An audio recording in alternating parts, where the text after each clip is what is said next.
पंजाब में पिछले 3.25 साल से माइनिंग बंद है, फिर भी पठानकोट से हम बात करें तो 500-600 गाड़ी रोज़ की फिर भी निकल रही है।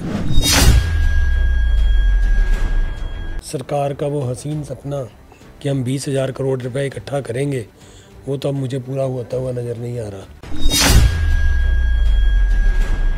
पर फेक परचेज शो करते हैं तो हमारे जो ऑफिसर साहिबान बैठे हैं, क्या उनको पता नहीं है कि वो, हमें पता है कि वो फेक परचेज करते हैं, क्या उनको नहीं पता कि ये फेक परचेज है? उनको पता, लेकिन ये इन्वेस्टिगेशन का मैटर है कि इसको अच्छी तरह इन्वेस्टिगेट किया जाए। एक जगह है गज्जू जगीर जी, वहाँ पर रेता बहुत होता है। उस तरफ रेते की खाड़ी वो अभी इलीगल नहीं है, जहाँ लड़ाई भी हुई थी उसी तरफ हुई थी। वहाँ से रोज़ाना सैकड़ों ट्रक रेत के भर के निकल रहे हैं जी, ठीक है जी, और उसके ऊपर कोई चेक नहीं है, कोई बिल नहीं है, कुछ नहीं है, ऐसे ही जाई जा रहे हैं और कोई चेक नहीं कर रहा। जब मुझे पता है या आपको पता है या किसी और को पता है, तो क्या माइनिंग डिपार्टमेंट को नहीं पता? क्या पुलिस डिपार्टमेंट को नहीं पता? कहीं हद तक तो पुलिस तो अपनी जगह ठीक है, सारा जो जिम्मेवारी बनती है वो बनती है mining departments of mines and mines.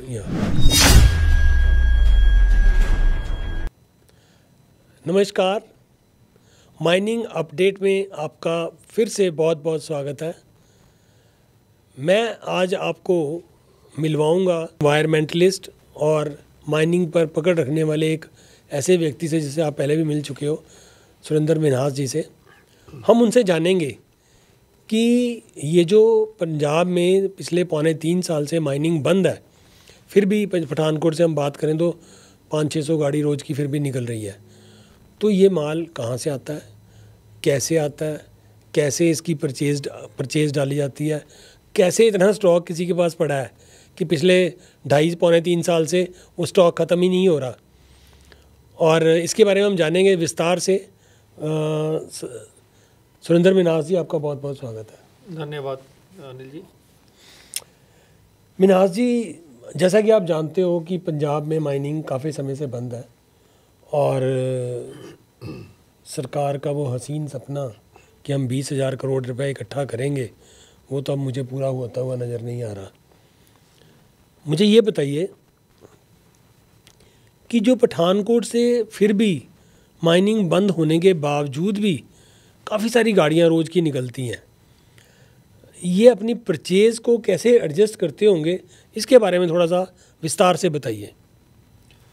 Khurana जी, हम पहले भी काफ़ी बार इस मुद्दे पे चर्चा कर चुके हैं, तो दर्शकों की जानकारी के लिए मैं एक बड़ी इंटरेस्टिंग चीज़ आपको बताऊंगा कि ये जो क्रशर ओनर्स हैं, ये जहाँ पे इनकी साइट है, जहाँ पे ये सिचुएटेड है क्रशर, वो अपने सराउंडिंग से ही जो इलीगल तरीके से बिना किसी अप्रूव्ड माइनिंग साइट खड़ के ये लोग वहाँ से ऑफ आवर्स में, जैसे रात को या सुबह तड़के या जब भी इनको कोई हिंट मिलता है, वो रात को वहाँ से माल उखाड़ते हैं और उसको पीसते हैं और उसको सेल आउट करते हैं। रही बात पेपरों में लीगल परचेज़ दिखाने की, वो जो परचेज़ है वो प्रशासन की आंखों में धूल झोंकने के लिए वो जो नेबरिंग स्टेट है, जैसे हिमाचल प्रदेश है या J&K है, हमारे बॉर्डर एरिया है पठानकोट, आपको पता है, तो वो दिखाने के लिए वहाँ से फेक परचेज़ जो शो करते हैं अपनी रिटर्न में। नहीं, पर फेक परचेज शो करते हैं तो हमारे जो ऑफिसर साहिबान बैठे हैं, क्या उनको पता नहीं है कि वो, हमें पता है कि वो फेक परचेज करते हैं, क्या उनको नहीं पता कि ये फेक परचेज है? उनको पता, लेकिन ये इन्वेस्टिगेशन का मैटर है कि इसको अच्छी तरह इन्वेस्टिगेट किया जाए, कोई इन्वेस्टिगेट एजेंसी को ये मैटर हैंड ओवर करा जाए कि ये बताइए कहाँ से आपको परचेज ये आप ला रहे हैं। आपका मतलब ये है कि इन्वेस्टिगेशन इस चीज़ की होनी चाहिए कि जिस चीज़ का एक आम आदमी को भी पता है कि ये जो परचेज़ बिल हैं ये जेन्युइन नहीं है, क्योंकि वो जो परचेज़ बिल होते हैं वो होते हैं 65 mm और 40 mm के जी, वो दैट इज फिनिश्ड गुड्स के, और फिनिश्ड गुड्स यहाँ देखिए जो हिमाचल से आता है, आई डोंट थिंक कि जो हरियाल में क्रशर हैं उनको कोई रास्ते में बॉर्डर ही नहीं आता, ठीक है ना। तो अगर कोई बॉर्डर आता हो, कहीं एंट्री होती हो, चाहे वो JNK से आता हो चाहे हिमाचल से आता हो, अगर कहीं पर एंट्री होती है जी, हाँ जी इतनी गाड़ियाँ आपके पास उधर से फिनिश गुड्स की आई, आई मीन टू से कि रॉ मटेरियल की गाड़ियाँ आई, ऐसी एंट्री तो कहीं होती नहीं है। तो ये झूठ में ही बताना कि इतनी गाड़ियाँ मतलब रॉ मटेरियल जो है वो वहाँ से आ रहा है, आई डोंट थिंक कि इस तरह की कोई कि रॉ मटेरियल कहीं बाहर से आता है। रॉ मटेरियल तो आता ही नहीं है कहीं से। रॉ मटेरियल मीन्स इनके लिए रॉ मटेरियल, उनका फिनिश गुड्स, वो तो कहीं से आता ही नहीं है। वो तो फेक दिखाई जाती है ना, मतलब कि ये एक सिर्फ पेपर वर्क पूरा करने के लिए वो दिखाया जाता है। अगर प्रशासन चाहे तो वहाँ पे चेक नाका लगा सकता है कितनी गाड़ियाँ ट्रांसपोर्ट हुई, उसकी उसका जो नंबर है वो नोट हो, उस पर कितना माल है, कितने टन माल है, वो कंडे पे चढ़ के उसको उसकी पर्ची बने, तब तो क्रॉस चेक हो। जब बस दिखानी है ना, आप कई गाड़ियों के नंबर उस रिटर्न में ऐसे पाए गए हैं जो दिखाया गया है ट्रक, लेकिन वो अगर उसको ऑनलाइन चेक करें तो वो किसी मोटरसाइकिल या स्कूटर या ऑटो की वो नंबर निकलता है। ये पुरानी स्टोरी है, ऐसा हुआ था। आप कभी ऑनलाइन एक हमारे पास ऐप है जो गाड़ी का नंबर डालो तो वो बताएगा कि ये गाड़ी कौन सी है, ये ट्रक है, कार है। मुझे नहीं लगता कि अब वो ऐसा करते होंगे, अब वो भी समझदार हो चुके हैं, वो भी ऐसा नहीं करते। पहले ऐसा हुआ है, यस पहले ऐसा हो चुका है। बट गवर्नमेंट का जो टेम्परेरी, अगर वो वैसे तो लीगली टोल पोस्ट से आनी चाहिए गाड़ी, नोट होके, अगर वो पॉसिबल नहीं है, वहाँ से नहीं आती है, तो टेम्परेरी जो गवर्नमेंट को ने अपना रेवेन्यू इकट्ठा करना है, गवर्नमेंट जो है लोकल एडमिनिस्ट्रेशन वहाँ पे टेम्परेरी नाका लगाए। देखिए आपको मैं बताऊं कि अब जैसे वो चक्की खड्ड है, चक्की खड्ड में जो हरियाल में क्रशर लगे हैं, माल तो सामने से उखाड़ के ला रहे हैं, ठीक है, और उनका जो रॉ मटेरियल कहीं और से आ रहा है बुक्स में, ठीक है। वो जब वो एंटर करता है, देखिए से फॉर एग्जांपल मैं मान लेता हूँ कि चामुंडा से आया, चामुंडा स्टोन क्रशर, चामुंडा से ही आया, जय सिंहपुर से आया या कहीं से भी आया 65 mm, जब वो आएगा वो उधर एंटर करेगा तो कोई वो तो टोल तो है ही नहीं उसका। पंजाब वाले नोट कहाँ करते हैं? जो कंडवाल बैरियर है वहाँ पे नोट होना चाहिए। कंडवाल बैरियर तो हिमाचल में है ना सर, पंजाब में थोड़ी है। पंजाब में उसके साथ तो माल के साथ तो दिखाई है वो हिमाचल की दिखाई है ना, हिमाचल की दिखाई है, उसके साथ तो कोई वो भी नहीं लगता। कौन सा फॉर्म होता है, S फॉर्म या क्या M फॉर्म, क्योंकि वो तो फिनिश गुड्स है। तो उसके बाद जब वो पंजाब में एंटर करता है तो पंजाब का तो नाका नहीं लगा ना कि जहाँ पर पता लगे कि हाँ जी ये माल जेन्युइन है। अच्छा एक बात और बताइए, पंजाब सरकार को क्या मिला? माल आया हिमाचल से, अच्छा माल उखाड़ा हिमाचल का, और ना हिमाचल को उसकी रॉयल्टी मिली, और सिर्फ जो बिल कटा वो पंजाब का कटा, वो सॉरी हिमाचल ने काटा पंजाब के क्रशर्स के लिए बिल कटा, उसमें GST आई, 2.5% की GST हिमाचल को मिल गई, अगर 5% GST है तो पंजाब को तो कुछ भी नहीं मिला। बेसिकली ये जो फर्जीवाड़ा चल रहा है, इस फर्जीवाड़े को अनअर्थ करने के लिए कोई ना कोई ऐसी एजेंसी चाहिए जो कि इसको डीपली जाके स्टडी करे। कई बार तो ऐसा होता है कि एक एक बिल से भी एक बिल ही 3-3 4-4 गाड़ियाँ निकाल देता है। मैं आपको यहाँ एक बात कहना चाहूँगा, ये जो हमारा इनकम टैक्स डिपार्टमेंट है ये इतनी विजिल रख सकता है, हमारी बैंक की ट्रांजैक्शनों पे पूरी विजिल रखता है कि कितनी आई कितनी गई, वो हमें एकदम से पकड़ के हमें नोटिस सर्व करता है कि आपने ये ट्रांजैक्शन की क्लैरिफिकेशन दो आके, ये कहाँ से आया, कहाँ पैसा गया, किससे आया।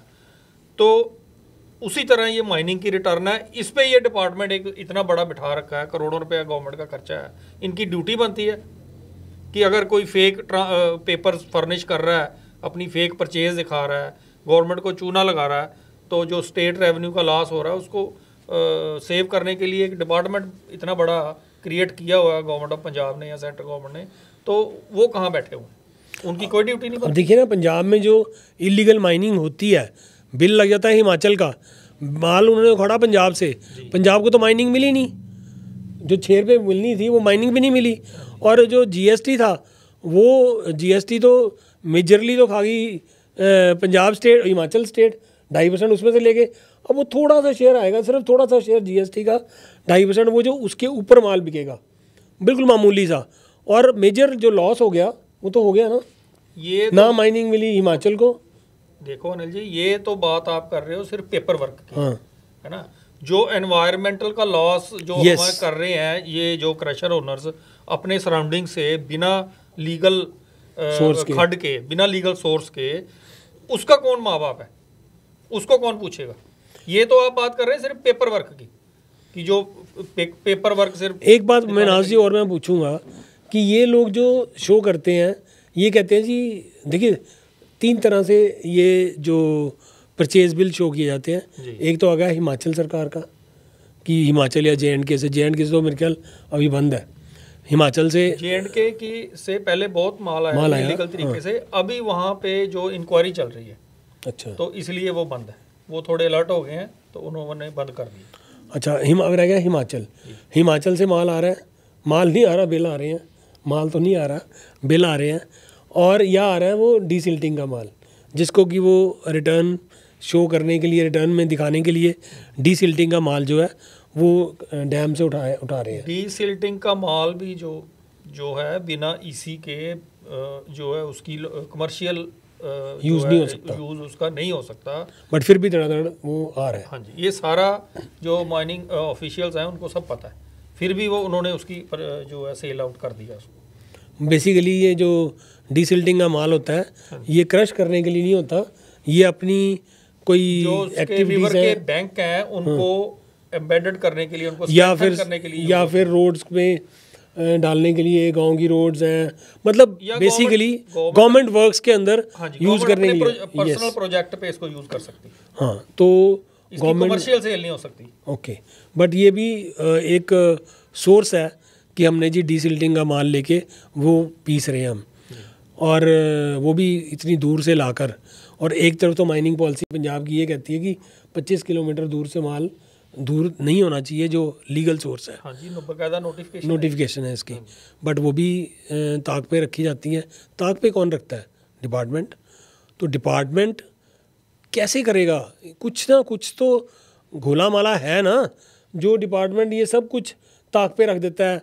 वो ये भी कहता है जो डीसिल्टिंग का माल भी चलेगा, वो कहता है हिमाचल की परचेज भी चलेगी, कहाँ से आया कोई बात नहीं, कितने किलोमीटर से आया कोई फ़र्क नहीं पड़ता, सब कुछ चल रहा है। अच्छा, अब मैं एक और बात बताता हूँ मिनाज जी, एक बड़ी इंटरेस्टिंग। एक जगह है गज्जू जागीर जी, वहाँ पर रेता बहुत होता है, उस तरफ रेते की खाट थी, वो अभी लीगल नहीं है। जहाँ लड़ाई भी हुई थी उसी तरफ हुई थी। वहाँ से रोज़ाना सैकड़ों ट्रक रेत के भर के निकल रहे हैं, जी, ठीक है जी, और उसके ऊपर कोई चेक नहीं है, कोई बिल नहीं है, कुछ नहीं है, ऐसे ही जाई जा रहे हैं और कोई चेक नहीं कर रहा। जब मुझे पता है या आपको पता है या किसी और को पता है, तो क्या माइनिंग डिपार्टमेंट को नहीं पता? क्या पुलिस डिपार्टमेंट को नहीं पता? पुलिस डिपार्टमेंट कहता है जी हमारा काम थोड़ी है ये तो काम माइनिंग डिपार्टमेंट का, हम क्यों पकड़े? बात भी ठीक है। देखो पुलिस ये जो डिपार्टमेंट्स की आपस में कोऑर्डिनेशन होनी चाहिए। नहीं, पर पुलिस का काम थोड़ी है ये काम कि वो माइनिंग कर रहे हैं। मैं वहीं आ रहा हूँ। जब दो डिपार्टमेंट्स की जो कोऑर्डिनेशन आपस में है ही नहीं, या विलिंगली उनको कोऑर्डिनेट नहीं करने दिया जाता किसी पॉलिटिकल प्रेशर में या किसी और प्रेशर में, पुलिस का ये कहना है कि जब तक जो कंसर्न्ड डिपार्टमेंट है, जो एक्सपर्ट है, जो जानता है कि ये इलीगल माल जो है यहाँ से उठाया गया है, जब तक वो हमें रिपोर्ट फर्निश नहीं करता है तो हम उस पर ज़्यादा एक्शन लेने की स्थिति में हम नहीं हैं। तो कहीं हद तक तो पुलिस तो अपनी जगह ठीक है, सारा जो जिम्मेवारी बनती है वो बनती है mining departments of mines and metals. तो माइनिंग डिपार्टमेंट जो है बेसिकली जिम्मेदार तो वो है इलीगल माइनिंग को रोकने के लिए।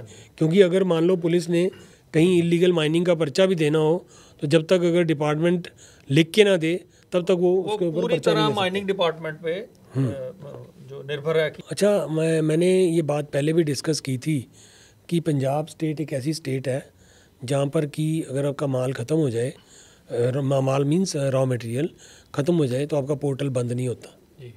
इसका क्या सीन है? ये जो पॉलिसी है माइनिंग पॉलिसी, उसमें एक ये बहुत बड़ा लैप्स है पंजाब की माइनिंग पॉलिसी में। जबकि J&K में ऐसा नहीं है, और जो हमारी नेबरिंग स्टेट हिमाचल प्रदेश है उसमें भी ऐसा नहीं है। जब किसी के पास जो अवेलेबल रॉ मटेरियल जो ख़त्म हो गया है नहीं, तो वो साइट बंद होनी चाहिए, उसके पास लगा हुआ क्रशर भी ऑटोमेटिकली बंद होगा क्योंकि उसके पास परचेज नहीं है। यहाँ पे ऐसा नहीं है पंजाब में। वो जब आपके पास अवेलेबिलिटी ऑफ रॉ मटेरियल है ही नहीं, उसके बाद भी आप उसका माइनिंग पोर्टल जो है ना चालू रखते हो, जो कि सीधी जिम्मेवारी माइनिंग डिपार्टमेंट की है। वो माइनस में चलता है और वो माइनस में चलता रहता है, और उसको आप प्रवोक करते हो क्रशर ओनर को कि आप चोरी माल कहीं से चोरी करो और उसका 6 रुपये हमें जमा कराओ पर क्यूबिक फिट, यानी कि 1 क्यूबिक फुट का 6 रुपये, 100 क्यूबिक फुट 600 रुपये सैकड़ा, 600 सैकड़ा बोलते हैं, 100 क्यूबिक फुट का 600 रुपये, और लगभग 6,000 रुपया पर ट्रक आप हमें जमा कराओ, और जो जितना माल चोरी करना है करो। ये पॉलिसी या ये जो लैप्स है बहुत बड़ा, उसकी वजह से ये ज़्यादा चोरी को प्रमोट करने वाली बात है। मेरे ख्याल से मिनाजी, मुझे लगता है ऐसा है कि जो माइनिंग डिपार्टमेंट है उसको जिस तरह से ये काम चल रहा है, तो माइनिंग कहाँ से आती होगी? थोड़ी बहुत तो ये आ जाती होगी, या ये जो चलान करते हैं 2-2, 3-3 लाख रुपए के जो कभी कभी कर देते हैं। वो देखिए NGT की जो गाइडलाइंस हैं उन्होंने सीधा बोला हुआ है कि आप एक ट्रक को मिनिमम 2.5 लाख रुपया, मिनिमम, मैक्सिमम भी कर सकते हैं, मिनिमम जो इलीगली ट्रांसपोर्ट कर रहा है कोई रॉ मटेरियल, उसको आपने 2.5 लाख रुपया जुर्माना डालना है। तो जो ये गज्जू जगीर से रोज के इतने सैकड़ों ट्रक रेता जा रहा है, हाँ जी, तो मुझे वहाँ तो कोई कंडा नहीं है, कोई वो कुछ नहीं है लगा हुआ। ये सारा पैसा जो है गवर्नमेंट की जेब में जो जाना चाहिए, जिससे प्रॉस्पेरिटी आए हमारी स्टेट को, वो सारा माफिया की जेब में जा रहा है। इनके पीछे कौन है, ये तो जांच का विषय है। ये तो गवर्नमेंट की विल पावर है, कैसे रोके उसको, ना रोके। बिल्कुल जी, मिनाज जी ने ठीक कहा। जैसे हम गज्जू जागीर की बात करें तो जहाँ से रोज़ सैकड़ों ट्रक रेता निकल रहा है, तो ये तो बट ऑब्वियस है कि ये जांच का एक विषय है। जांच होनी चाहिए कि ये जो गाड़ियाँ वहाँ से निकलती हैं बिना माइनिंग की, बिना वहाँ कोई कंडा नहीं लगा, वहाँ कोई पता नहीं लगता कितना माल निकल रहा है, तो कौन है इसके पीछे? ये एक जांच का विषय है। मंत्री जी हमारे स्टेट में है और मंत्री जी का एरिया पड़ता है, वो पता, प्रशासन को सारा पता है जी। जब प्रशासन को ये तो नहीं हो सकता हमें पता है तो प्रशासन को ना पता हो, ये कोई पॉसिबल ही नहीं है। तो ये एक जांच का विषय है। पंजाब सरकार को चाहिए कि इसकी जांच की जाए, और पीछे कितनी यहाँ से कितनी चोरी हुई होगी, या कितना माल निकला होगा, कितनी हमारे मिनरल्स वहाँ से, रेता सस्ता करने की बातें थी, रेता तो सस्ता हुआ नहीं, और रोज़ के इतने ट्रक वहाँ से इलीगल निकल रहे हैं।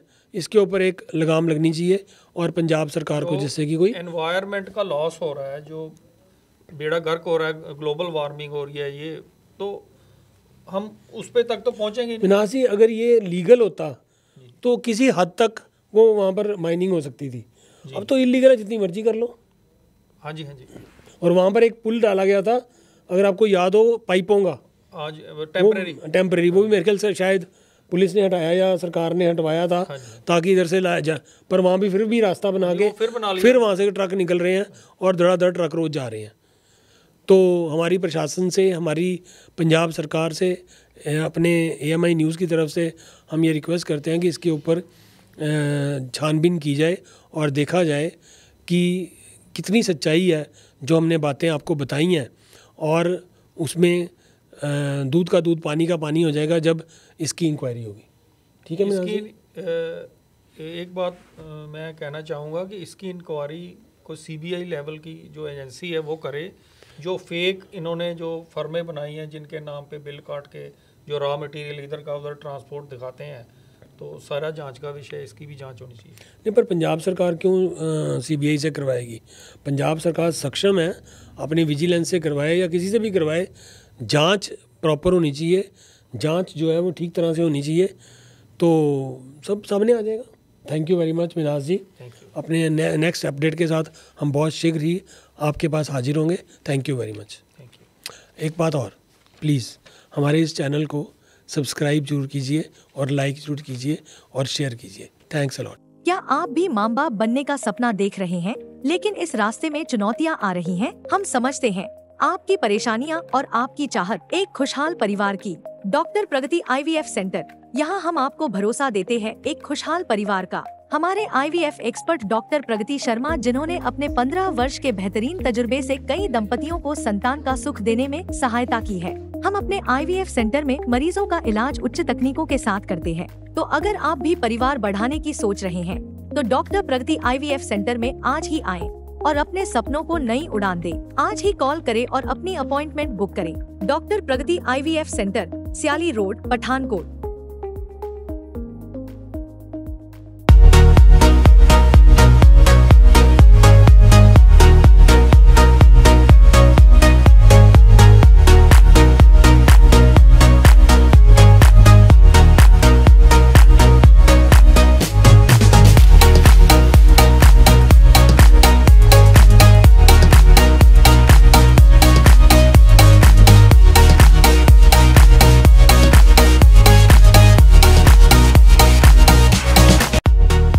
जब भी सड़क पुकारे तो एक ही नाम गूंजता है, royal Enfield.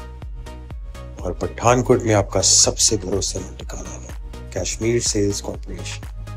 Royal Enfield motorcycles का आइकॉनिक कलेक्शंस देखिए, क्लासिक बुलेट से लेकर दमदार मीटियोर और रगेड हिमालयन तक। ये है वो बाइक्स जो एडवेंचर, स्टाइल और बेहतरीन प्रदर्शन है। कश्मीर सेल्स कॉर्पोरेशन में हम आपको सिर्फ बाइक नहीं बल्कि एक अनुभव देते हैं, बेहतरीन भरोसेमंद सर्विस और हर राइड को यादगार बनाने का वादा।